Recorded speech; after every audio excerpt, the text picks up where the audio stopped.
and there will be no investigation. They can do that legally. It's just that how did they know to do that? And I don't believe in coincidence. And these people, they know what they're doing. They're privy to inside information. They're at the top of the pack with the Illuminati.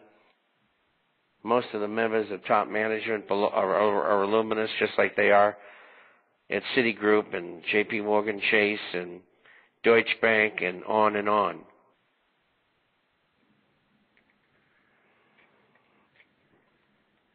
By the way, I have an update and a correction for those of you that are on the Vandersloot story. He was not found committed suicide in a jail cell. That was somebody else that he committed suicide in a jail cell, and Vandersloot had put his identification on the body. And the local news media there reported that Vandersloot had committed suicide in the jail cell. He has been turned over to Peruvian authorities. He is alive and well. He's been turned over to Peruvian authorities, and he is being escorted back to Peru from Chile, where he was arrested. He took his identifications, according to the news story from Chile.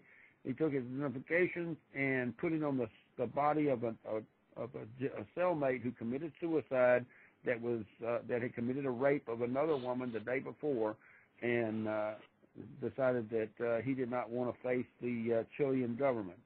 The Peru border, has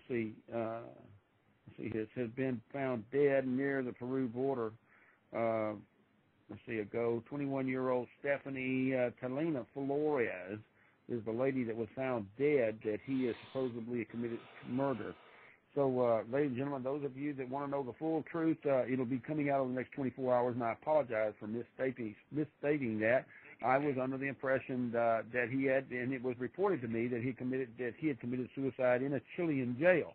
But in actuality, the word is now that he is in the custody of the Peruvian police, and the Peruvian police are escorting him back to Peru via airplane, and that is reported as 5 p.m., their time. So that was about an hour ago. So that's the latest. That's really updated news for you. And I know that's off topic with our show, Mr. Chapman, but there's a lot of people out there that have been that's been IMing that information back to me and asking for that information. And to me, it's distractions coming through.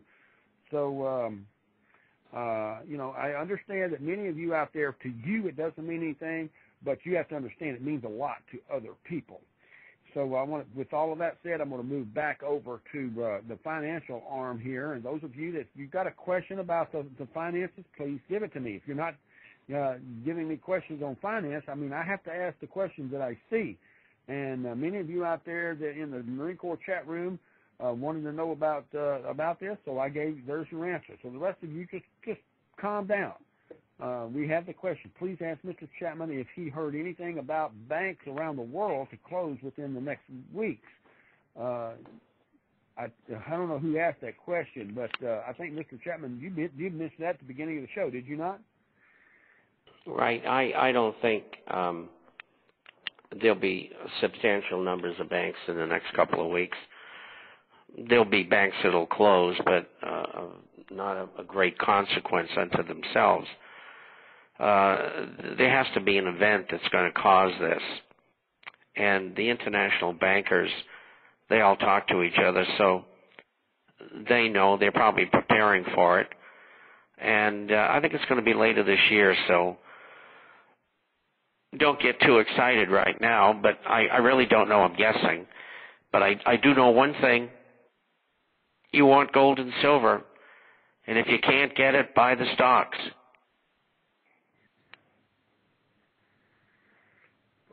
Betty in the chat room comes in and says, Mr. Chapman, we're going through another phase of being trained to go to the commissary, and we're being given digital numbers on like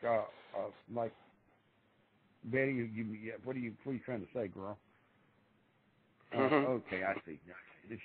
She's saying that the girls in her chat room have been given numbers like a duty assignment.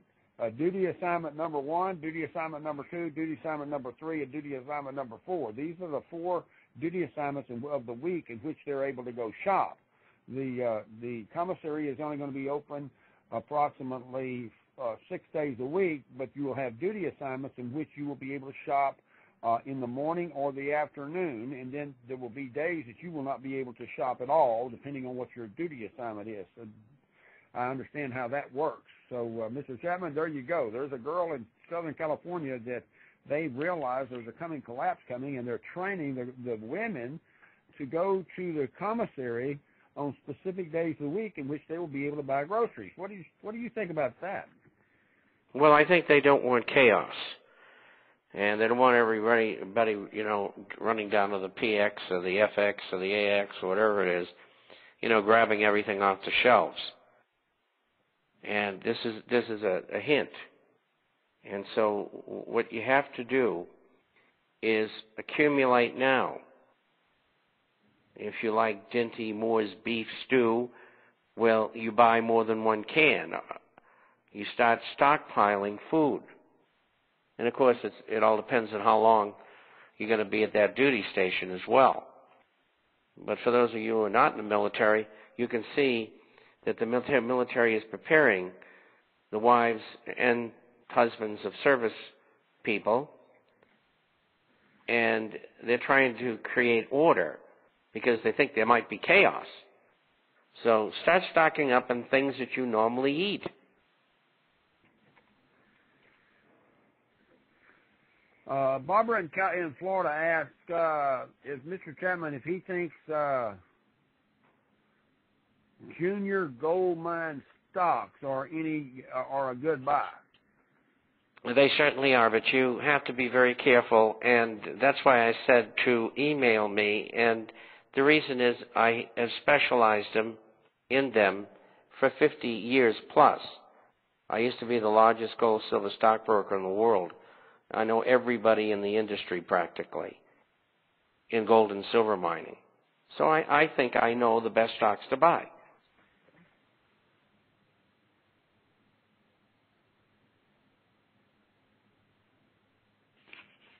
Hello? Yeah, I'm here. I'm just reading the question. I thought we got it. I thought it was last week. I thought it was last week all over again. No. I'm trying to ask that these guys would get off of the non-informational questions and stop talking about what's not important. I'd like them to ask some more financial questions. Mr. Chapman, that don't fit. Ask Mr. Chapman about the outlook of gold and silver stocks and how long does he think the suppression will last? Well, I think what's going to happen is once they get J.P. Morgan Chase into court, they'll immediately make a settlement and say the government made us do it, and it'll be in billions of dollars. And they'll have to stop rigging the markets. And I think the United States government will be forced to as well. And that's not far away.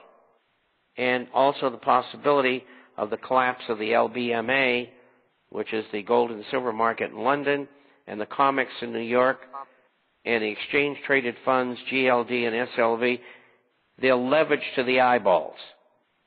Or they don't have the silver and gold they say they have. There's going to be a major scandal. They're all going to go down. I don't know when, but it is going to happen. And that's why you should be in the shares. Historically, Homestake, 1929, it now belongs to Barrick Gold. It went from $30 to $636 in 1936. Gold doubled during that period, officially. From 1978 through 1981, the average gold and silver share went up 40 times more than gold bullion. So usually shares will far outperform the metal. And the reason why is essentially it doesn't cost any more to produce an ounce of gold at $1,000 an ounce than it does at $2,000.